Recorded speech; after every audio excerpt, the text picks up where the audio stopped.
नमस्कार विद्यार्थियों, मैं सोहनलाल बागड़ा। विद्यार्थियों, आज अपन इस वीडियो में क्लास 7th का 6 लेसन है, 6वां पार्ट है रक्त और हमारा शरीर। ये रक्त और हमारा शरीर कि हमारे शरीर में खून शुद्ध किस प्रकार बहता है और शुद्ध खून की उत्पत्ति किस प्रकार होती है।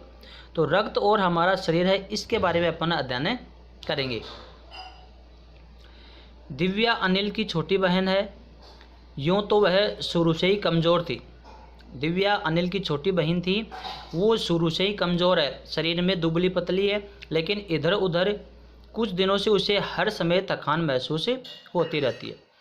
मन किसी काम में नहीं लगता है, भूख भी पहले से कम हो गई। मन किसी भी काम में मन नहीं लगता है और भूख उसकी दिन प्रतिदिन कम होती जा रही है।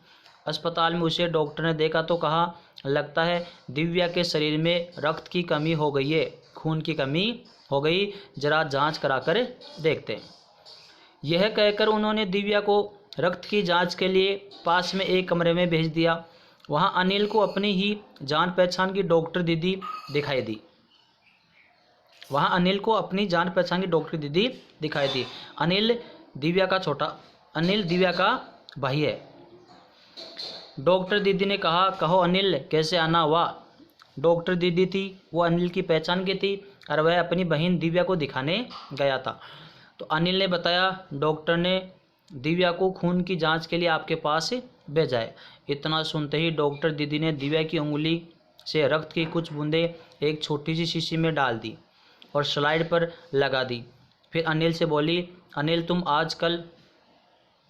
अस्पताल से कल रिपोर्ट ले जाना। दिव्या की अंगुली से खून निकाल लिया और रिपोर्ट के लिए डाल दी और डॉक्टर दीदी ने अनिल को कह दिया कि कल आप रिपोर्ट ले जाना। अगले दिन अस्पताल पहुंचकर अनिल ने डॉक्टर दीदी के कमरे के दरवाजे पर दस्तक दी, आवाज़ दी, दरवाजे को खटखटाया। भीतर से आवाज़ आई, आ जाओ। तो अनिल ने कमरे में प्रवेश किया तो पाया डॉक्टर दीदी सूक्ष्मदर्शी द्वारा एक स्लाइड्स की जांच कर रही थी। दीदी के इशारे से वह पास रखी हुई एक कुर्सी पर बैठ गया।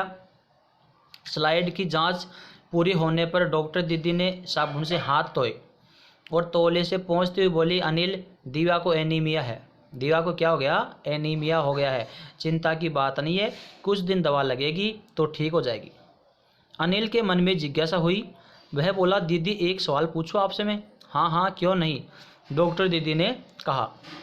एनीमिया से आपका क्या मतलब है दीदी? उसने पूछा।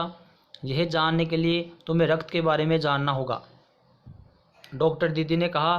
फिर बोली, अनिल, देखने में रक्त लाल द्रव्य के समान दिखता है, किंतु इसे सूक्ष्मदर्शी द्वारा देखे तो भानुमति के पिटारे से कम नहीं है। मोटे तौर पर इसके दो भाग होते हैं। एक भाग वह जो तरल होता है, जिसे हम प्लाज्मा कहते हैं, मतलब दिखने में इसका खून लाल रंग का दिखाई देता है, बल्कि सूक्ष्मदर्शी से देखते हैं तो इसका खून लाल द्रव्य के समान दिखाई नहीं देता है। इसमें एक दो भाग होते हैं। एक भाग तो वह होता है जो तरल होता है, जिसे हम प्लाज्मा कहते हैं।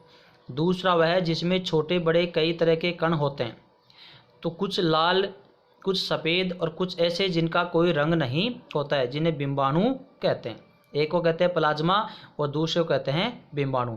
ये रक्त के दो भाग होते हैं। ये कण प्लाज्मा में तैरते रहते हैं।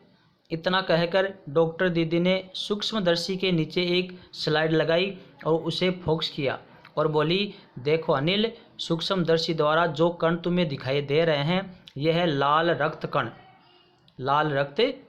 ये देखो, ये चित्र में दिखाई दे रहे हैं, ये लाल रक्त कण है। स्लाइड देखकर मानो आश्चर्य के साथ उछल पड़ा। ओ अनिल, रक्त की एक बूंद में इतने सारे कण, इसकी तो वह कल्पना भी नहीं कर सकता था।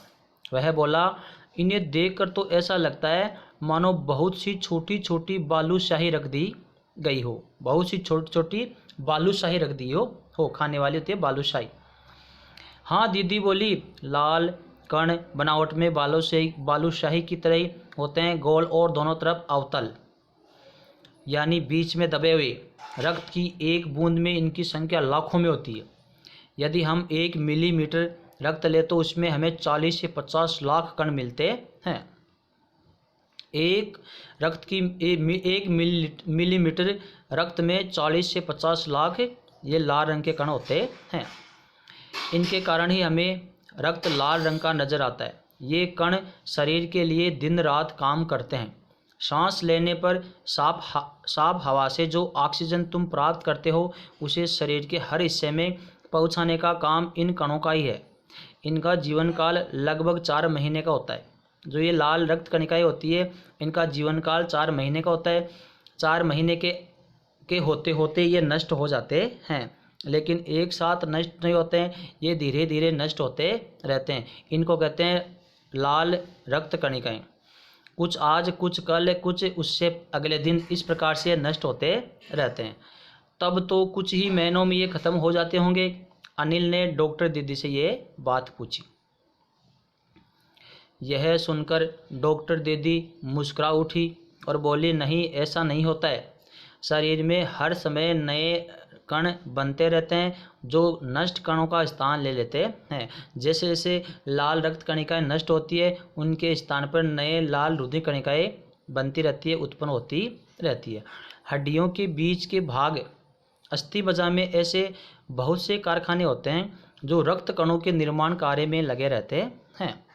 इनके लिए इन कारखानों को प्रोटीन, लौह तत्व और विटामिन रूपी कच्चे माल की ज़रूरत होती है। यह पौष्टिक आहार लेते हैं, जैसे हरी सब्जी, फल, दूध, अंडा, गोश्त में ये तत्व उपयुक्त मात्रा में होते हैं। ये तत्व, ये लाल रुधिर कणिकाएं ये हरी सब्जी, फलों आदि से उत्पन्न होती है। यदि कोई व्यक्ति उचित आहार ग्रहण नहीं करता है तो इन कारखानों को आवश्यकता अनुसार कच्चा माल नहीं मिल पाता है। नतीजा यह होता है कि रक्त कण बन नहीं पाते हैं, रक्त में इनकी कमी हो जाती है। लाल कणों की इसी कमी को एनीमिया कहते हैं। मतलब जो खून में लाल कण नहीं पाए जाते हैं, लाल रक्त की कणिकाएं नहीं पाई जाती है, इसी को अपन एनीमिया कहते हैं। तो क्या संतुलित आहार लेने मात्र से हम एनीमिया से बच सकते हैं? अनिल ने सवाल किया। दीदी बोली, हाँ, यह कहना काफ़ी हद तक सही होगा। अपन संतुलित आहार लेते हैं तो एनीमिया से बच सकते हैं, बल्कि ये काफ़ी हद तक सही है।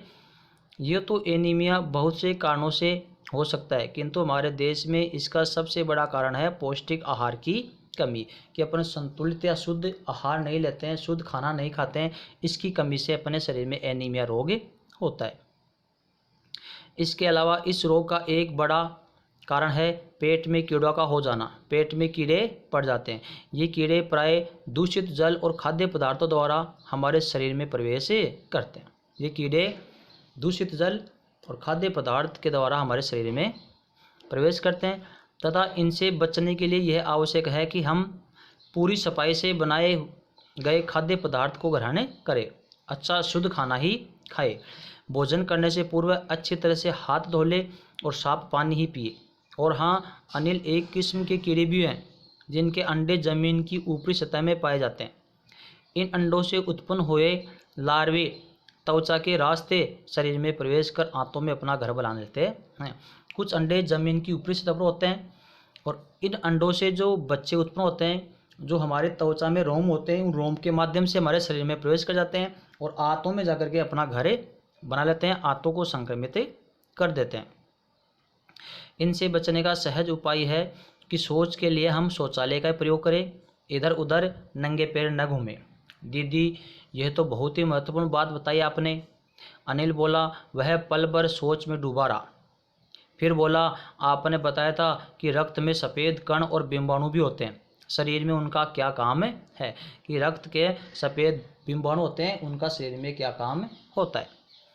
दीदी बोली, सफ़ेद कण वास्तव में हमारे शरीर के वीर सिपाही हैं, हमारे शरीर की रक्षा करते हैं। जब रोगाणु शरीर पर धावा बोलने की कोशिश करते हैं तो सफ़ेद कण उनसे डटकर मुकाबला करते हैं।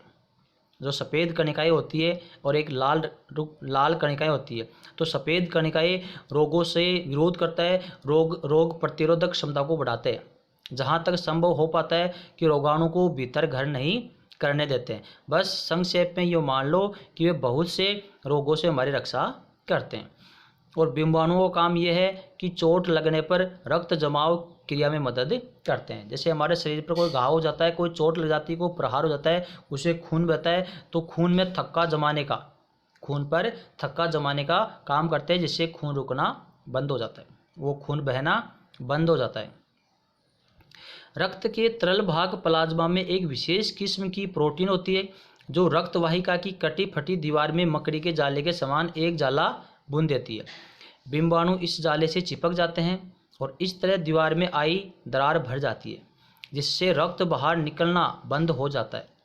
अनिल बोला, दीदी लेकिन घाव गहरा हो तब तो खून बहता ही चला जाता है। हाँ, ऐसे समय में उस व्यक्ति को जल्दी से डॉक्टर के पास ले जाना चाहिए।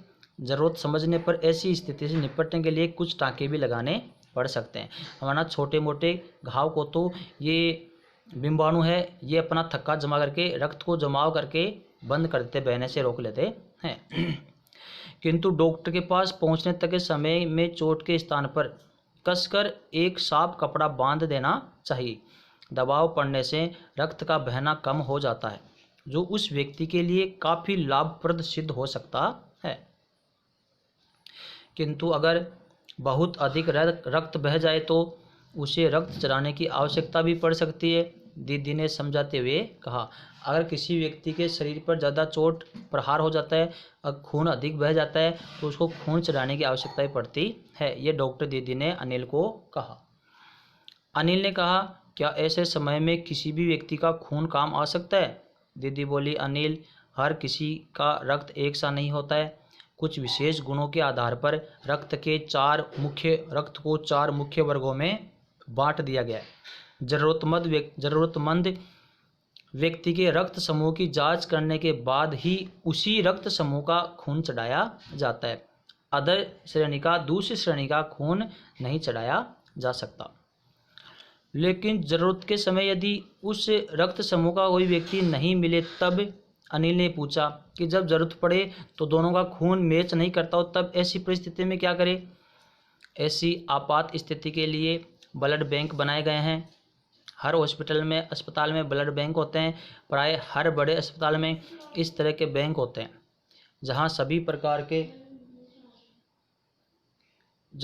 प्रकार के रक्त समूह का रक्त तैयार रखा जाता है। ऐसी स्थिति में ब्लड बैंक होते हैं, बल्कि ब्लड बैंक में हर रक्त समूह का खून तैयार रखा जाता है। किंतु इन ब्लड बैंकों में रक्त का भंडार सुरक्षित रहे, इसके लिए यह आवश्यक है कि हम समय समय पर रक्तदान करते रहे। दीदी ने समझाया कि हम जैसे जैसे रक्तदान करते रहेंगे तो हमारा रक्त अस्पताल के ब्लड बैंक में सुरक्षित रहेगा। जब किसी को आवश्यकता पड़े तो आवश्यकता अनुसार ब्लड समूह की जांच करके सभी को आसानी से ब्लड या रक्त उपलब्ध कराया जा सकता है। दीदी ने कहा, क्या मैं भी रक्तदान कर सकता हूँ? ये बात दीदी से अनिल ने पूछी। नहीं, अभी तुम छोटे हो। 18 वर्ष से अधिक उम्र के स्वस्थ व्यक्ति ही रक्तदान कर सकते हैं। एक समय में उनसे लगभग 300 मिलीलीटर ही रक्त लिया जा सकता है। प्राय यह समझा जाता है कि रक्तदान करने से कमजोरी हो जाएगी, किंतु यह विचार बिल्कुल निराधार है। यह सबकी गलत धारणा है। रक्तदान करने से खून कम नहीं होता है, कमजोरी नहीं होती है। रक्त वापस उसी दिशा में वापस उत्पन्न होता रहता है। हमारा शरीर इतना रक्त तो कुछ ही दिनों में बना लेता है। वैसे भी शरीर में लगभग 5 लीटर खून होता है। इसमें से यदि कुछ रक्त किसी ज़रूरतमंद व्यक्ति के लिए जीवन दान बन जाए तो इससे बड़ी बात क्या होगी? दीदी ने समझाते हुए बोला।